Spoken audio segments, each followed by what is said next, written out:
Hi, Julia here from Ever Accountable, and happy to be speaking today with Kendra King. She is practicing licensed therapist in Charlotte, North Carolina. The name of her practice is the Healing Heart Center. And Kendra, can you just tell us a little bit about yourself, your background, and what qualifies you to speak into our topic today, which is pornography and how it's affecting women? Sure. Hello, everybody. My name is Kendra King. I specialize in sex and porn addiction. I've worked within this field since 2019. I have a certification of partner betrayal trauma therapist as well as partner recovery therapist. I work with addicts. I work with partners. I specialize also in affair recovery, sex therapy. I've just been doing this for a while now. So there is no ideal situation. I have differing clients, differing stories, but they all kind of lead to the same of how do we move forward and how do we heal. So that is the perspective and the point of reference that I work from. Yes. And one thing I appreciated too, within our community here at Ever Accountable, we have very diverse backgrounds, but some of them are people of faith and different faiths. And I know that you are a professional therapist, so you can work with, anybody from any background, and you're not specifically saying I only work, as a Christian counselor or a Christian therapist. So I just wanted to highlight that, though you do have a background of faith. And one of the things I noted on your website was that you said you wish the church would talk about pornography and sex a lot more. I've literally, heard sermons on lust where, not once does the word pornography come up. Mm-hmm. And so I agree with you there. And one of the things that you mentioned to me when we first met was that as far as women go, you see a larger portion of men, I believe, that struggle. Yes, that do struggle. Yes, I see a larger portion of men that struggle. But what we know and what the stats are telling us, based on even the Barna study, the latest one that came out in 2024, is that about 1 in 4 millennials are struggling with porn use on a weekly basis.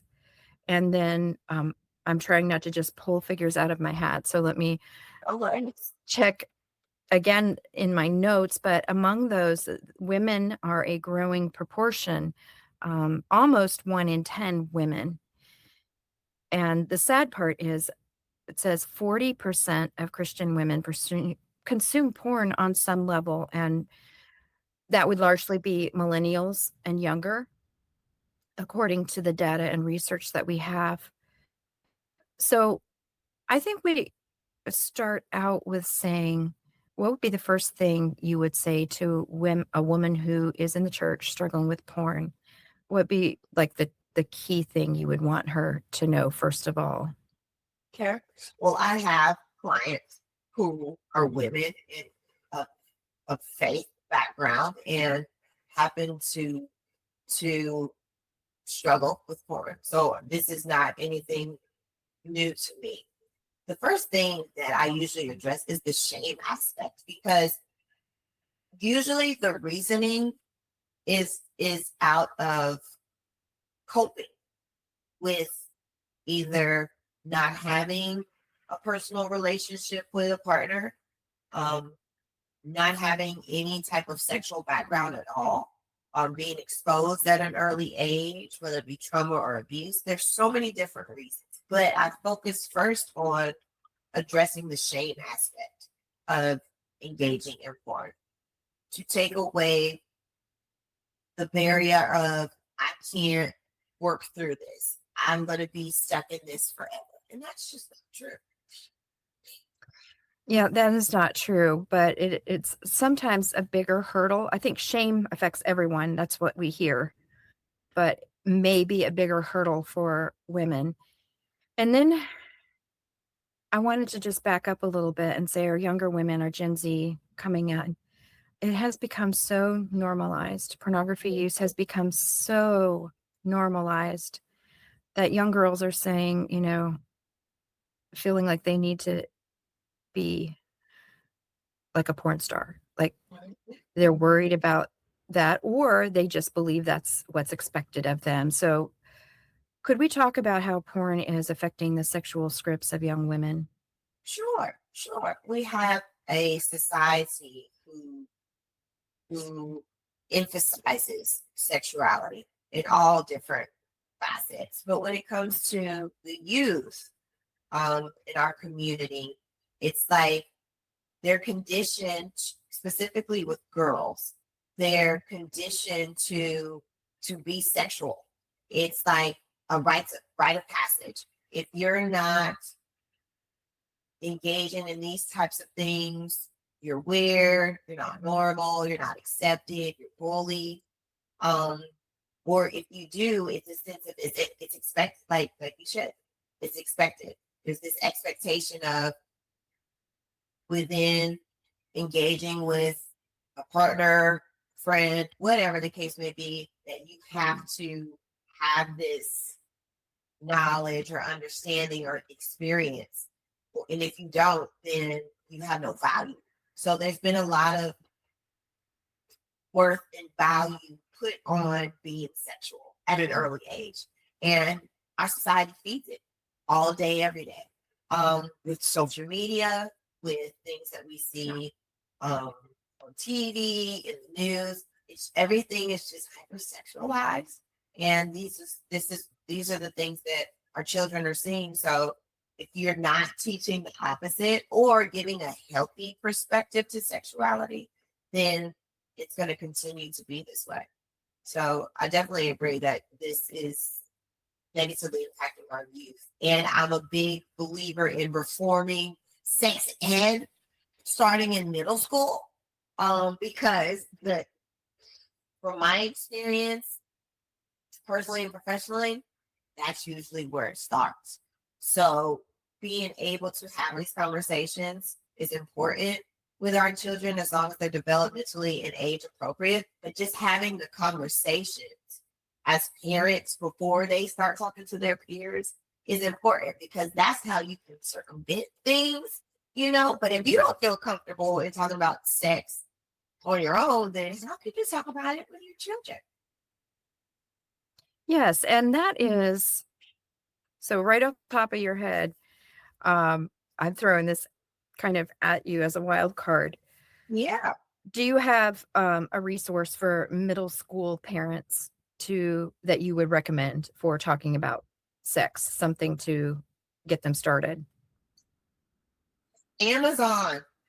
You know, all you have to do is Google things. Like there's books out there on how to have these conversations. They can be faith based, they can be non secular. Like there's just look, take the time and be intentional and just do it. A lot of it is just actually engaging in the action. And 'Cause it's we're, not we're a one, yeah, it's not a one and done conversation either. And no. this wasn't exactly where I kind of diverged a little bit, but with that hypersexualization, some of the things that light our fire are, and the harms that you see are women and being objectified. So not learning our true worth and value. But what's another common harm that you see as a result of, pornography influencing sexual scripts?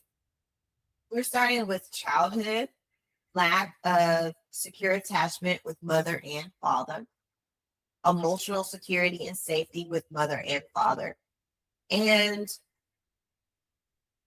being exposed is a big thing too to sexual activities or just sexuality in nature. I said, abuse is an influencer as well. But not having that foundation of self value and self worth established at an early age and cultivated and developed as it happens to men and boys too.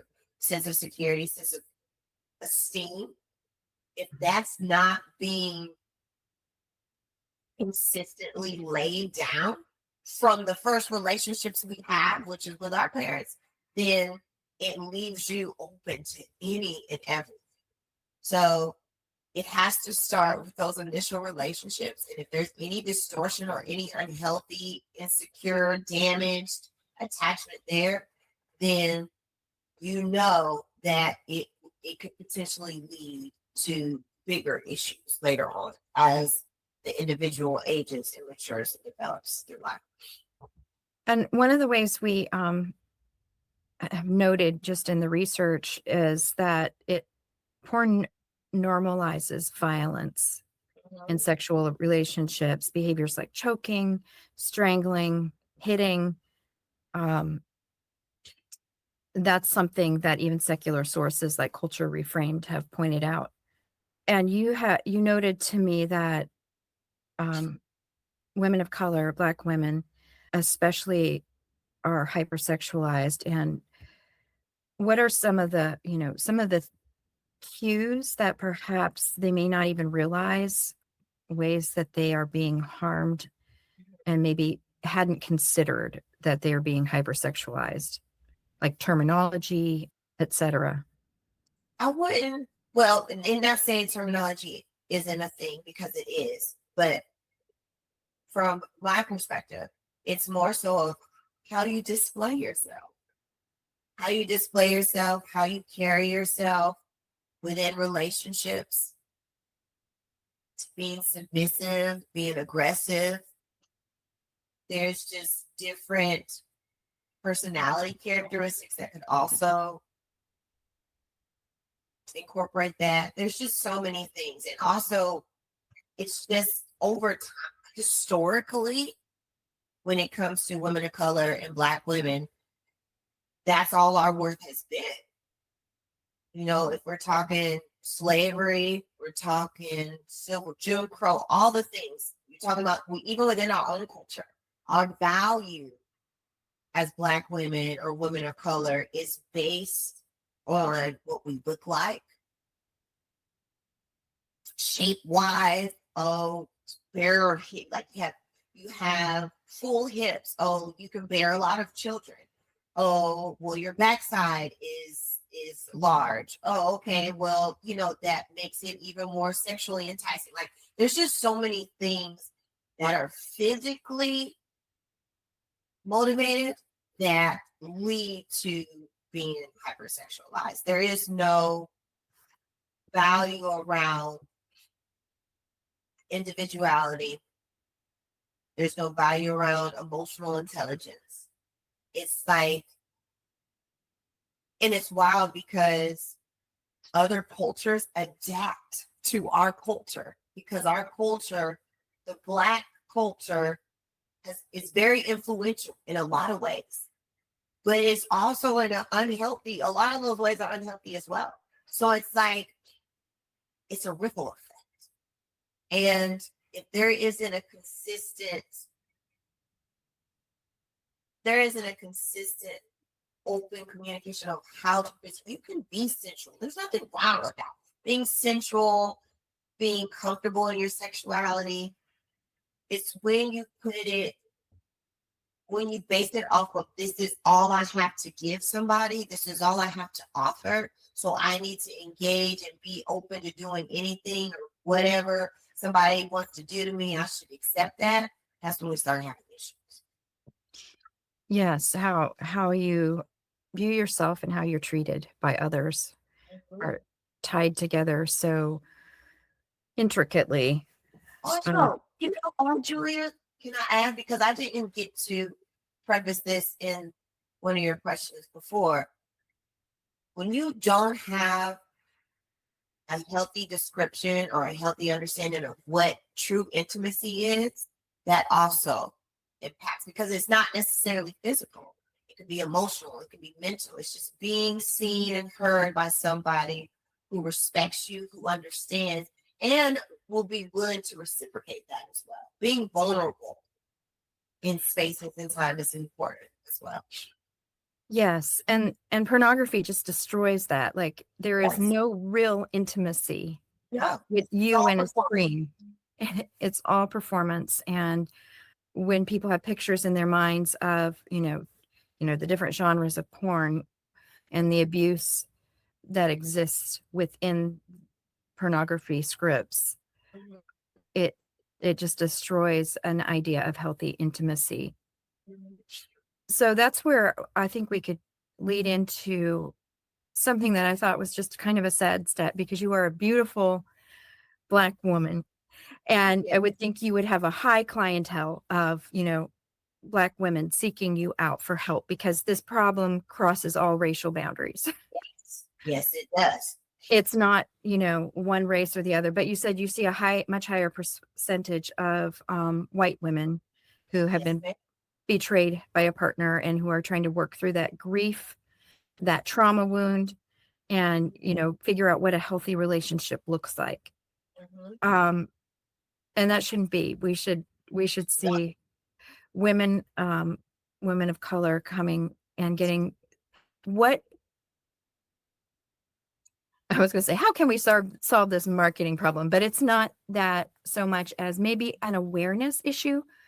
Right, right. Shifting the perspective, because, like we prefaced before, it's been conditioned to start. Like, this has been a thing. So we're trying to tell generation that, oh, how you're being treated, or your significant other engaging in porn or cheating on you, or whatever the case may be. Like, that's okay. Either you leave them or you stay. Like, and that's it. There's no other options.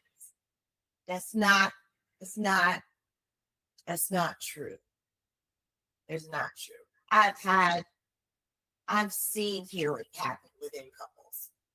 I've seen individuals commit to a life of recovery. That doesn't mean they're perfect, but they're willing to put forth the effort to do the work, and they're consistent.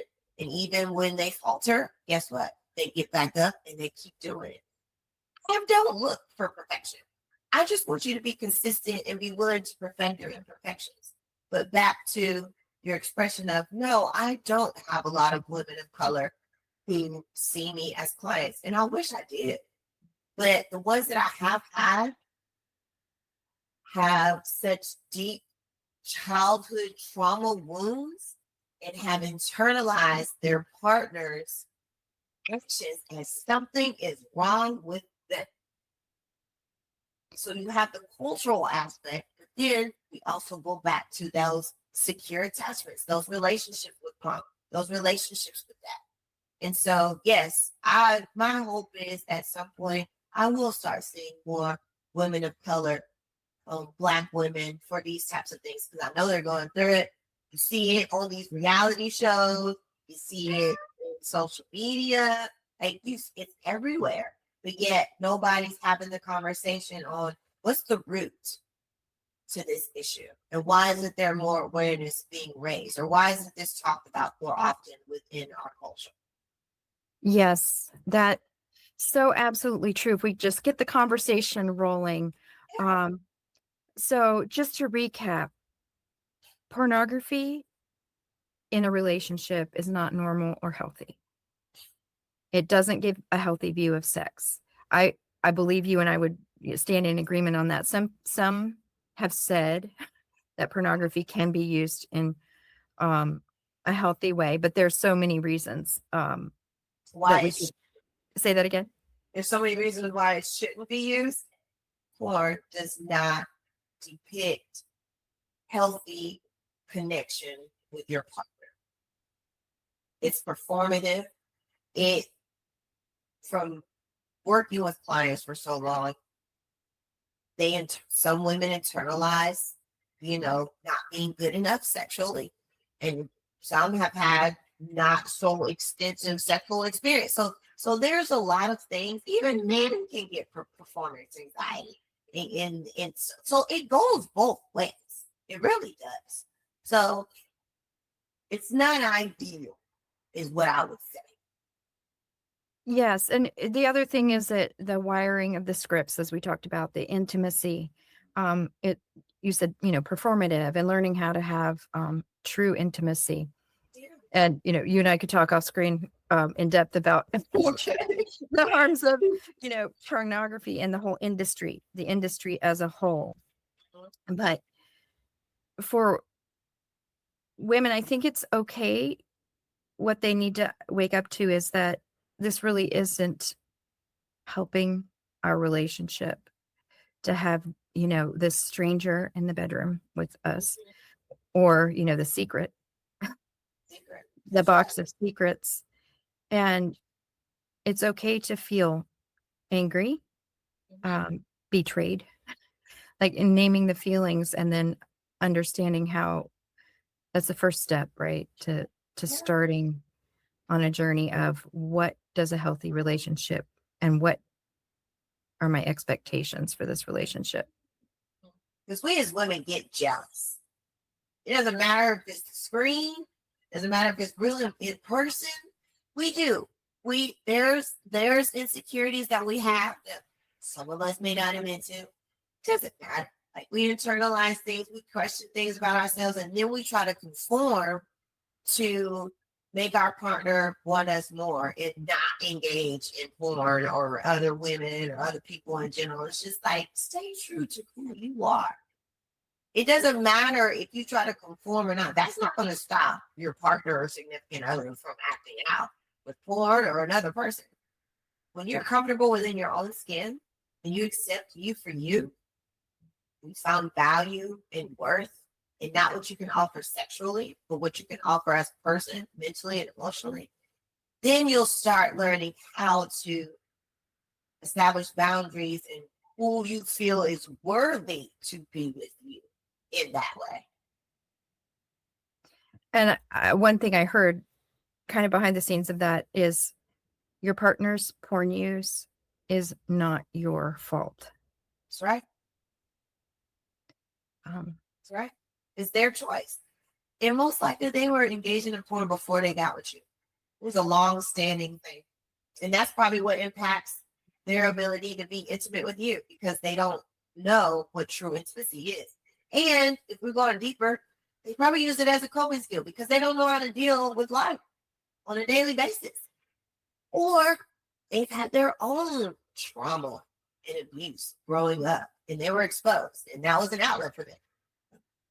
You cannot fix your partner's dysfunction. You can advocate for yourself and you put down boundaries, but you can't control their actions. A lot of people get so focused on, I just want my partner to change. Okay, are they willing to change? Well, I don't see why they wouldn't want to change for me. It's nothing to do with you. Nothing to do with you. yeah, that reminds me of what Kat Etherington told me, the Naked Truth Project. She's an APSETS therapist, and she said her goal is one healthy person Yes. in the relationship, and that is the person she's counseling. And then hopefully the other partner will come along. But you can only work on you. Yep. I tell my clients all the time, I'm like, what's going to happen, especially in couples work? Tell myself, I'm like, what's going to happen is one of you is going to start outgrowing the other, and it's going to create even more tension, and it's going to shift the direction of your relationship. Because as one is outgrowing the other, and they're trying to figure out, like, what are you over there doing? Why aren't you keeping up? Why aren't you doing your part? Doing their part? They'll leave you. You get left. And then they'll move on to somebody that's healthy or that's willing to become healthy. Because, like I said, nobody's perfect.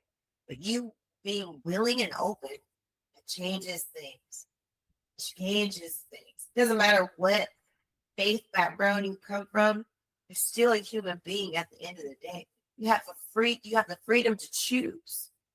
And you can choose to be a better version of yourself in every aspect. I love that. Yeah. That's probably a great note to end our conversation on. And I would like to let our listeners know that Kendra King has a practice in Charlotte, North Carolina, but she's also licensed for the state of South Carolina and North Carolina. So I'll be putting her links in the comment sections below so that you can find her online.